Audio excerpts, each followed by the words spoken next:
Now, what I'm going to suggest today is that there are basically only three important things to remember with regard to developing yourself in any way. Three important things to remember. And I would call all of these important things to remember a part of your spiritual nature.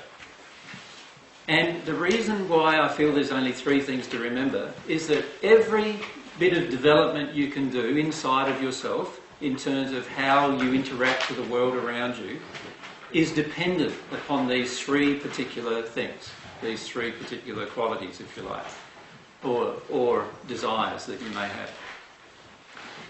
And what I find is that the majority of New Age and other spiritual paths finish up forgetting these three basic principles. So in other words, we get so involved in investigation, scientifically or metaphysically or in other ways, that we forget the three basic principles of what is going to make our life happy and enjoyable, but also what is going to be with us forever in our development. If we can remember these three basic things in every single thing we do, in every single application that we have a part of in our lives, then we will benefit immensely. So what are those three things? Well, let's look at the first one. Now, in the first century, I mentioned all of these three things, and I'll read you a few Bible verses for those of you who have a religious background, where I refer to these things in the first century too. But the first one is a quality that's inside of yourself, or can be inside of yourself, called humility. Now, I would define humility as a passionate desire to experience all of your own emotions and feelings, and to be open to everything that happens to you surrounding you, everything in the universe surrounding you happening to you, be open to that, even if those things are hard to deal with. In other words, that you take personal responsibility for absolutely everything that happens in your life, and you don't blame anybody else or try to be angry with anybody else or try to make anybody else responsible for those things happening in your life. You, within yourself, allow yourself to feel everything rather than blaming anyone else for what you're feeling. That's what I'd classify as humility. It also has this flavour, if you like, where you are open to receiving new information. Does that make sense? You're open to receiving new information.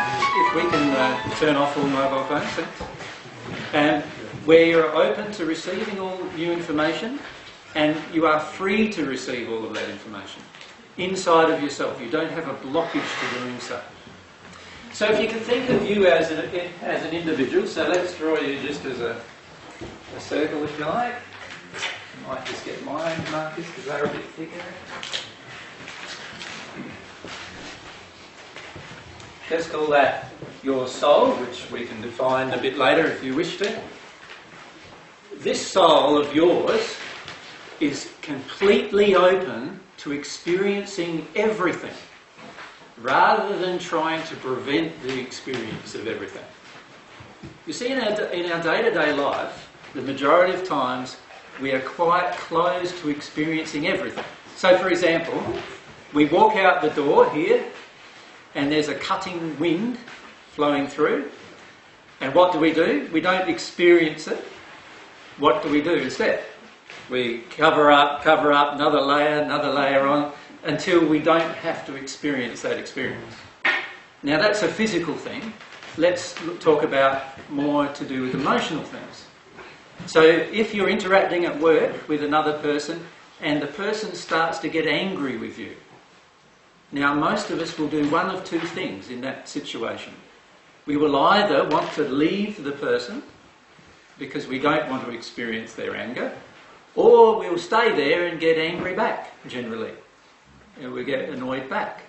And that's another way of defending the rage coming at us. But we don't want to just stay there and absorb it, to actually feel the attack. We don't want to feel the experience that's happening to us generally. We generally want to get away from it. Now, humility allows us to experience every experience that happens to us and to be open even to new experiences. To be open to hearing new things that before we would never have imagined we'd listened to.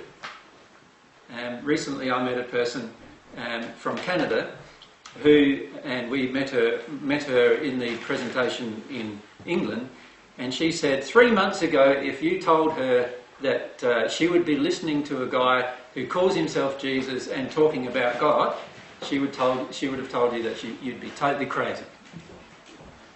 Because she never had an concept of God.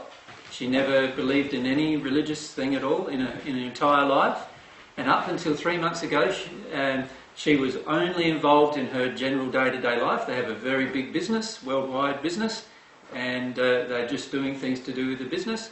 And something came along in her life that caused her to listen, and she was open to doing so. That's humility, being open to hearing new things.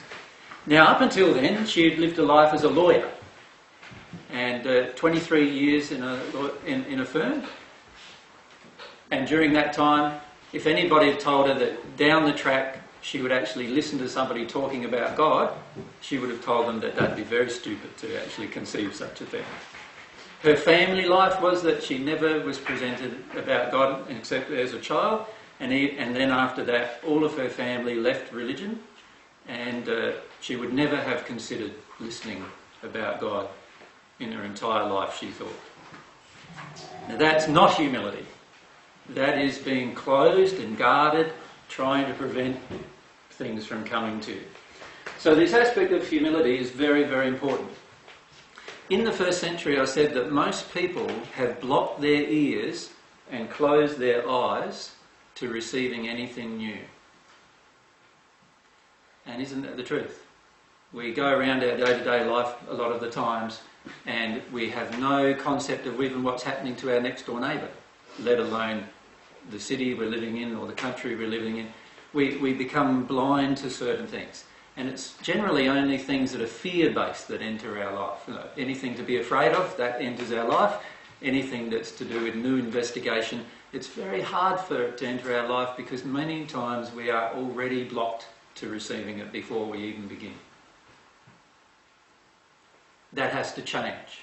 If we are going to grow forever, if we are going to always continue growing in our soul, we need to allow ourselves to be humble to new things.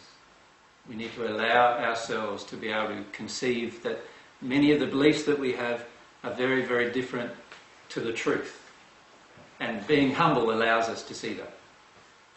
Now, is there any questions about humility before I go on with the next essential thing? No?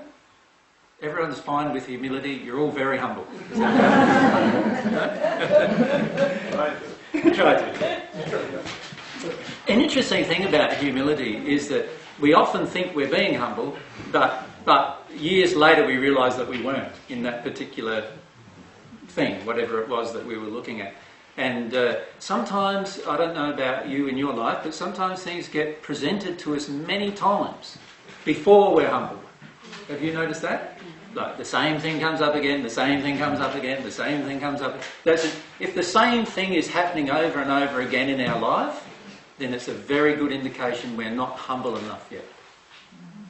Because when you're humble, things change, things start changing. Right? And true humility allows for change. But if the same thing is happening, so for example in our lives, for some of us it might be we were married when we were young, and then we got divorced in our late 20s, and then we married another person, and wow, they almost seem like they were the first person in a different body. Right? Now that's an indication that we're not humble. Does that make sense? That we haven't learned something that we need to learn. So that's humility. Humility. The quality of humility is essential.